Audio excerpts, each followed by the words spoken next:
Hi hello welcome back to Sree's vlogs. അപ്പോൾ നമ്മളിന്ന് ഉണ്ടാക്കാൻ പോകുന്നത് കുറുക്കു കാളനാണ്.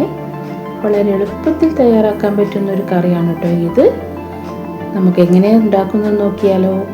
അതിനായിട്ട് ഞാനിവിടെ എടുത്തിട്ടുള്ളത് ചേനയും കായയുമാണ്. അതൊരു പാത്രത്തിലേക്ക് ഇട്ട് കൊടുത്ത് ആവശ്യത്തിന് വെള്ളവും മഞ്ഞൾപ്പൊടിയും മുളക് പൊടിയും ഉപ്പും ചേർത്ത് കൊടുത്ത് നന്നായിട്ട് ഇളക്കിയിട്ട് നമുക്കൊന്ന് അടച്ചു വേവിക്കാം.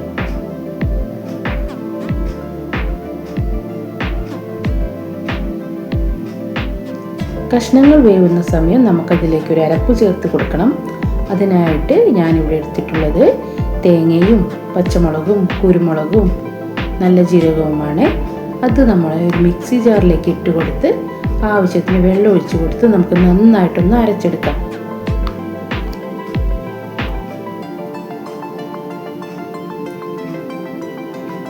അപ്പോഴേക്കും നമ്മുടെ കഷ്ണങ്ങളൊക്കെ വെന്ത് വന്നിട്ടുണ്ട്. അതിലേക്ക് ഒരു നുള്ളു ഉലുവാപ്പൊടി കൂടി ചേർത്ത് കൊടുത്ത് നന്നായിട്ടൊന്ന് ഇളക്കി യോജിപ്പിക്കാം. അതിനുശേഷം അതിലേക്ക് നമ്മൾ നേരത്തെ അരച്ചു വെച്ചിട്ടുള്ള അരപ്പ് ചേർത്ത് കൊടുത്ത് ഒന്ന് നന്നായിട്ട് യോജിപ്പിച്ചെടുക്കാം.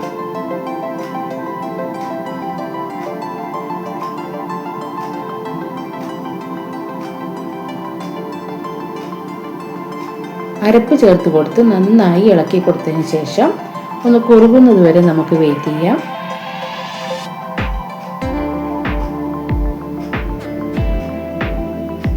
ഇനി നമുക്കതിലേക്ക് തൈര് ചേർത്ത് കൊടുക്കാം.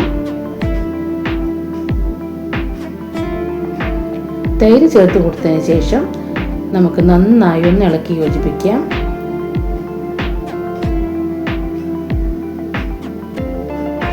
ഒന്ന് നന്നായി കുറുകി വന്നതിന് ശേഷം നമുക്കത് വാങ്ങി വെക്കാം.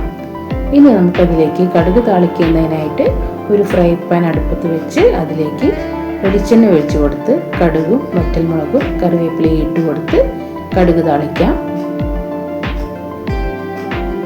അത് കറിയിലേക്ക് ചേർത്ത് കൊടുത്ത് നന്നായി ഇളക്കി യോജിപ്പിക്കാം.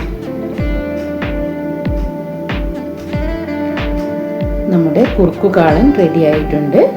വളരെ എളുപ്പത്തിൽ തയ്യാറാക്കാൻ പറ്റുന്ന ഒരു കറിയാണ്. എല്ലാവരും ഇതുപോലെ ഒന്ന് ട്രൈ ചെയ്ത് നോക്കുക. എന്നിട്ട് ഫീഡ്ബാക്കൊക്കെ ഞങ്ങളെ അറിയിക്കുക. ഇനി പുതിയൊരു വീഡിയോ ആയിട്ട് വരാം. ബൈ.